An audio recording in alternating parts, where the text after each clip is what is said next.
Very beautiful morning dear students. आज का विषय है नागरिक जीवन, पाठ 2, व्यवस्थापिका कानून बनाना, जिसका अध्ययन हम आज के वीडियो में करेंगे। आइए पहले जान लेते हैं व्यवस्थापिका क्या है। किसी देश या राज्य के शासन को सुचारू रूप से चलाने के लिए सरकार की आवश्यकता पड़ती है। सरकार ही वह यंत्र होता है जो राज्य के उद्देश्यों या लक्ष्यों को असली जामा पहनाता है। अपने उत्तरदायित्वों का वहन करने के लिए सरकार शासन कार्यों को अपने 3 अंगों में बांटकर उन्हें पूरा करने का प्रबंध करती है। सरकार के 3 अंग व्यवस्थापिका, कार्यपालिका तथा न्यायपालिका होते हैं। इन 3 अंगों में व्यवस्थापिका ही सरकार का सर्वोच्च अंग है। व्यवस्थापिका का प्रमुख कार्य सरकार के लिए कानून या विधि निर्माण का कार्य करना है। व्यवस्थापिका संसद को कहते हैं, जिसके 2 सदन हैं, राज्यसभा और लोकसभा। राज्यसभा में 250 सदस्य होते हैं, जबकि लोकसभा में 552। राज्यसभा के सदस्यों का चुनाव अप्रत्यक्ष विधि से 6 वर्षों के लिए होता है, जबकि लोकसभा के सदस्यों का चुनाव प्रत्यक्ष विधि से 5 वर्षों की अवधि के लिए होता है। व्यवस्थापिका भारतीय जनतंत्र के 3 अंगों में से एक है। अन्य 2 अंग हैं कार्यपालिका और न्यायपालिका, जिसका अध्ययन हम अगले 2 चैप्टर्स में करेंगे। भारत की स्वतंत्र न्यायपालिका का शीर्ष सर्वोच्च न्यायालय है, जिसका प्रधान न्यायाधीश होता है। सर्वोच्च न्यायालय को अपने नए मामलों तथा उच्च न्यायालयों के विवादों दोनों को देखने का अधिकार है। इसलिए साधारण शब्दों में व्यवस्थापिका या विधायिका सरकार का वह अंग है जो कानून निर्माण का कार्य करता है। इसे आमतौर पर संसद के नाम से जाना जाता है। संसद शब्द की उत्पत्ति फ्रेंच शब्द पार्लर, जिसका शाब्दिक अर्थ है बातचीत करना या बोलना, तथा लैटिन शब्द पार्लियामेंटम से हुई है। संसद को अंग्रेजी में पार्लियामेंट कहा जाता है। लैटिन शब्द पार्लियामेंटम का प्रयोग भी बातचीत के लिए ही होता है। इस प्रकार संसद शब्द का प्रयोग व्यक्तियों की उस संस्था के लिए प्रयोग किया जाता है जो चर्चा या विचार विमर्श के लिए एक जगह एकत्रित हुए हों। संक्षेप में हम कह सकते हैं कि व्यवस्थापिका का कार्य सिर्फ कानून बनाना है। चलिए चलते हैं अपने मुख्य बिंदु पर, पाठ के अध्ययन की ओर। हमारे संविधान में कहा गया है कि भारत अर्थात इंडिया राज्यों का संघ होगा। इसका अर्थ यह है कि भारतीय संघ का पूरा क्षेत्र सभी राज्यों और केंद्र शासित प्रदेशों से मिलकर बना है।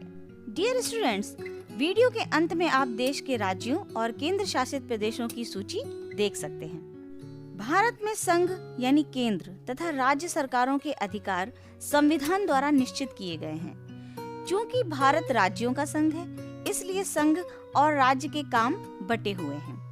संघ सरकार जो कानून बनाती है वह पूरे देश के लिए बनाती है। वह ऐसे मामलों या विषयों पर कानून बनाती है जो किसी एक राज्य के लिए न होकर सभी राज्यों के लिए होते हैं। संघ एवं राज्यों के बीच विधायी शक्तियों का विभाजन 3 सूचियों में किया गया है, जो भारतीय संघीय व्यवस्था का प्रमुख लक्षण है। ये तीनों सूचियां इस प्रकार हैं: संघ सूची, राज्य सूची, समवर्ती सूची। संघ सूची के विषयों पर विधि कानून बनाने का अधिकार संसद को प्राप्त है, जिनमें से कुछ विषय इस प्रकार हैं: रेल, जल परिवहन, हवाई जहाज, राष्ट्रीय राजमार्ग, बैंक, विदेशी मामले, स्मारक, रक्षा, संचार साधन एवं डाक एवं तार। बढ़ते हैं अगली सूची की ओर, राज्य सूची। इस सूची के विषयों पर कानून बनाने का अधिकार राज्य विधान मंडल को प्राप्त है, जिनमें से कुछ प्रमुख इस प्रकार हैं: पुलिस, मत्स्य पालन, स्वच्छता, स्थानीय स्वशासन, कृषि, सिंचाई, पशुधन, निचली अदालत, कारागार और सड़क। बढ़ते हैं हमारी अंतिम सूची की ओर, समवर्ती सूची। कुछ ऐसे भी विषय हैं जिन पर संसद और राज्य विधानमंडल दोनों ही कानून बना सकते हैं। इन्हें समवर्ती सूची के अंतर्गत रखा गया है। इस सूची में दिए हुए कुछ विषय निम्नवत हैं: चिकित्सा, वन, विवाह, समाचार पत्र, पुस्तकें, शिक्षा, उद्योग, बिजली, परिवार एवं धार्मिक संस्थाएं। यदि समवर्ती सूची के किसी एक ही विषय पर संघ और राज्य के कानूनों में मतभेद होता है तो संघ के कानून को ही मान्यता दी जाती है। संविधान में यह भी व्यवस्था की गई है कि यदि भविष्य में किसी नए विषय पर कानून बनाना हो तो उस विषय पर कानून बनाने का अधिकार संसद को ही होगा। प्रत्येक सरकार के 3 अंग होते हैं, चाहे वह राज्य सरकार हो या केंद्र सरकार हो। सरकार के अंग निम्न प्रकार हैं: व्यवस्थापिका, कार्यपालिका और न्यायपालिका। केंद्र की व्यवस्थापिका को संसद और राज्य की व्यवस्थापिका को विधानमंडल कहते हैं। इसका कार्य है कानून बनाना। इसी प्रकार कार्यपालिका भी केंद्र और राज्य में कहलाती है केंद्रीय मंत्रिपरिषद और राज्य में मंत्रिपरिषद, जिसका कार्य है कानून लागू करना। इसी प्रकार न्यायपालिका भी केंद्र और राज्य में बटी हुई है। केंद्र के अंतर्गत आती है उच्चतम न्यायालय और राज्य के अंतर्गत आती है उच्च न्यायालय, जिसका कार्य है न्याय प्रदान करना। संसद, संघ यानी केंद्र की व्यवस्थापिका को संसद कहते हैं। संसद का सबसे महत्वपूर्ण कार्य है देश के लिए कानून का निर्माण करना। भारतीय संसद राष्ट्रपति और 2 सदनों यानी लोकसभा और राज्यसभा से मिलकर बनती है। चलिए जानते हैं लोकसभा के विषय में। लोकसभा संसद का निम्न सदन यानी लोअर हाउस है। लोकसभा के सदस्य जनता द्वारा प्रत्यक्ष रूप से चुने जाते हैं। लोकसभा के चुनाव के लिए पूरे देश को अनेक निर्वाचन क्षेत्रों में बांट दिया गया है। हर हिस्से को लोकसभा चुनाव क्षेत्र कहते हैं। हर चुनाव क्षेत्र में एक सदस्य चुनकर लोकसभा में आते हैं। लोकसभा की अधिकतम संख्या 552 हो सकती है।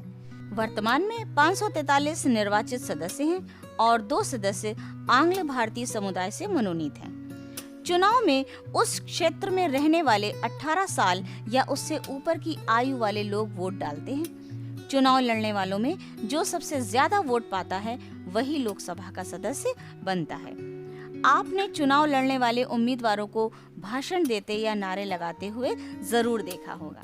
आइए जानते हैं कि लोकसभा का सदस्य बनने के लिए किन योग्यताओं का होना आवश्यक है। सबसे पहले वह भारत का नागरिक हो और मतदाता सूची में उसका नाम हो। 25 साल या उससे अधिक उसकी आयु हो। किसी सरकारी लाभ के पद पर ना हो और वह पागल या दिवालिया ना हो। लोकसभा का कार्यकाल, लोकसभा के सदस्य 5 वर्ष के लिए चुने जाते हैं, लेकिन प्रधानमंत्री की सलाह पर राष्ट्रपति इसके पहले भी लोकसभा को भंग कर सकता है। लोकसभा के पदाधिकारी, लोकसभा के सदस्य बहुमत से अपना एक अध्यक्ष और एक उपाध्यक्ष चुनते हैं। ये उन्हीं सदस्यों के बीच में से चुने जाते हैं। बैठकों के दौरान लोकसभा की कार्यवाही अध्यक्ष चलाता है। लोकसभा और राज्यसभा का एक साथ अधिवेशन यानी बैठक होने पर भी अध्यक्ष ही कार्यवाही का नियंत्रण व संचालन करता है। अध्यक्ष ना हो तो यही काम उपाध्यक्ष करता है। यदि लोकसभा का बहुमत अध्यक्ष ना चाहे तो उन्हें प्रस्ताव पारित करके हटा सकते हैं। लोकसभा के अधिवेशन साल में 2 बार अवश्य होने चाहिए। दोनों बैठकों के बीच 6 महीने से अधिक का अंतर नहीं होना चाहिए। आइए जानते हैं लोकसभा के कार्यों के विषय में। लोकसभा के कार्यों में है कानून बनाना, मंत्री परिषद के कामों पर अपना नियंत्रण रखना, कानूनों में संशोधन करना, जनता पर कर यानी टैक्स लगाने और खर्च करने का निर्णय लेना। अब चलते हैं राज्यसभा की ओर। राज्यसभा संसद का उच्च सदन या अपर हाउस है। इसके सदस्यों की संख्या अधिक से अधिक 250 हो सकती है। इनमें से 12 सदस्यों को राष्ट्रपति द्वारा मनोनीत किया जाता है। ये सदस्य अपने किसी न किसी कार्य के लिए प्रसिद्ध होते हैं। इन सदस्यों को राष्ट्रपति साहित्यकारों, वैज्ञानिकों, कलाकारों तथा समाज सेवियों में से नामित करता है या नॉमिनेट करता है। शेष सदस्यों का चुनाव राज्यों तथा दिल्ली और पुदुचेरी विधानसभाओं के निर्वाचित सदस्य करते हैं। क्योंकि इनका चुनाव सीधे जनता द्वारा नहीं होता है, इसलिए इस प्रकार के चुनाव को अप्रत्यक्ष चुनाव कहते हैं। राज्यसभा का सदस्य वही व्यक्ति हो सकता है जिसकी आयु 30 वर्ष या उससे अधिक हो। शेष योग्यताएं वही होती हैं जो लोकसभा के सदस्यों के लिए निश्चित की गई हैं। वर्तमान में राज्यसभा के सदस्यों की संख्या 245 है। कोई व्यक्ति एक ही समय में संसद के दोनों सदनों का सदस्य नहीं हो सकता। आइए जानते हैं सदस्यों का कार्यकाल। राज्यसभा के सदस्यों का कार्यकाल 6 वर्ष है। इसके 1/3 सदस्य हर 2 वर्ष बाद अवकाश ग्रहण करते हैं और उनके स्थान पर नए सदस्य चुनकर आते हैं। इस प्रकार राज्यसभा कभी भंग नहीं होती, इसलिए इसे स्थायी सदन भी कहा जाता है। राज्यसभा के पदाधिकारी। भारत का उपराष्ट्रपति राज्यसभा का पदेन सभापति होता है। वह राज्यसभा की कार्यवाही का संचालन करता है। जब सभापति उपस्थित नहीं रहता तब उसके स्थान पर उपसभापति कार्य करता है। अधिवेशन या बैठक। राज्यसभा का वर्ष में 2 बार अधिवेशन होना आवश्यक है। 2 अधिवेशनों के बीच 6 माह से अधिक का अंतर नहीं होना चाहिए। राज्यसभा का कार्य। लोकसभा की तरह राज्यसभा भी कानून बनाने एवं संशोधन का कार्य करती है। दोनों सदनों द्वारा जब कोई प्रस्ताव या विधेयक स्वीकार कर लिया जाता है तब राष्ट्रपति के पास हस्ताक्षर के लिए भेजा जाता है। राष्ट्रपति के हस्ताक्षर के बाद वह विधेयक कानून बन जाता है। राज्यसभा भी लोकसभा की भांति मंत्रियों से प्रश्न पूछ सकती है। विशेष बात यह है कि धन से संबंध रखने वाले विधेयक लोकसभा में ही प्रस्तुत किए जाते हैं। राज्यसभा में उन पर केवल चर्चा की जाती है। आइए समझते हैं कि कानून निर्माण की प्रक्रिया आखिर क्या है। संसद का सबसे महत्वपूर्ण काम है देश के लिए कानून बनाना और कानून बदलना। जिस विषय पर कानून बनाना होता है उसका एक प्रस्ताव तैयार किया जाता है, उसे विधेयक या बिल कहते हैं। ये विधेयक 2 प्रकार के होते हैं, साधारण विधेयक या धन विधेयक। कानून बनने की संक्षिप्त प्रक्रिया इस प्रकार है। साधारण विधेयक यानी ऑर्डिनरी बिल। साधारण विधेयक लोकसभा या राज्यसभा में से किसी एक में भी पेश किया जाता है। इस विधेयक को कोई भी सदस्य पेश कर सकता है। साधारण विधेयक 3 चरणों में पारित होता है, यानी इसके 3 स्टेप्स होते हैं जिसे 3 वाचन कहते हैं। पहला वाचन है या पहला स्टेप है, सदन की अनुमति लेकर विधेयक का प्रस्ताव पेश किया जाता है और प्रस्ताव की प्रति यानी एक कॉपी उपस्थित सदस्यों को वितरित की जाती है। जब विधेयक सदन में पेश हो जाता है तो इसे भारत के राजपत्र में प्रकाशित किया जाता है। इसके दूसरे चरण में इस विधेयक पर विचार विमर्श होता है। विधेयक के समस्त बिंदुओं पर चर्चा होती है। इसी समय विधेयक में आवश्यक संशोधन भी किए जाते हैं और द्वितीय वाचन समाप्त हो जाता है। बढ़ते हैं तीसरे स्टेप की ओर। द्वितीय वाचन के पश्चात विधेयक का प्रारूप निश्चित हो जाता है। इस वाचन में संपूर्ण विधेयक को स्वीकार या अस्वीकार करने के संबंध में चर्चा होती है। इस चरण में विधेयक में कोई भी महत्वपूर्ण संशोधन नहीं किया जाता है। यदि सदन का अपेक्षित बहुमत इसका समर्थन कर देता है तो विधेयक पारित हो जाता है। यदि विधेयक स्वीकृत हो जाता है तो उसे दूसरे सदन में स्वीकृति हेतु भेजा जाता है। दूसरे सदन में भी विधेयक इन तीनों अवस्थाओं में से गुजरता है। यदि दूसरा सदन भी इसे स्वीकृत कर लेता है तो उस विधेयक को राष्ट्रपति की स्वीकृति के लिए भेजा जाता है। राष्ट्रपति के हस्ताक्षर के बाद वह कानून बन जाता है। कानून बनाने की प्रक्रिया के मुख्य बिंदु इस प्रकार हैं। पहला, साधारण विधेयक पहले किसी भी सदन में पेश किया जा सकता है, राज्यसभा या लोकसभा में। आधे से अधिक उपस्थित सदस्यों का मत यदि विधेयक के पक्ष में होता है तो विधेयक उस सदन में पारित हो जाता है। राष्ट्रपति के हस्ताक्षर से पहले दोनों सदनों से विधेयक पारित होना जरूरी है। आमतौर पर जब मत लिए जाते हैं तो सभा का सभापति अपना मत नहीं देता है, पर यदि विधेयक के पक्ष और विपक्ष में बराबर सदस्यों के मत हैं तो सभापति अपना मत दे सकता है। इस स्थिति में उसका मत निर्णायक होगा।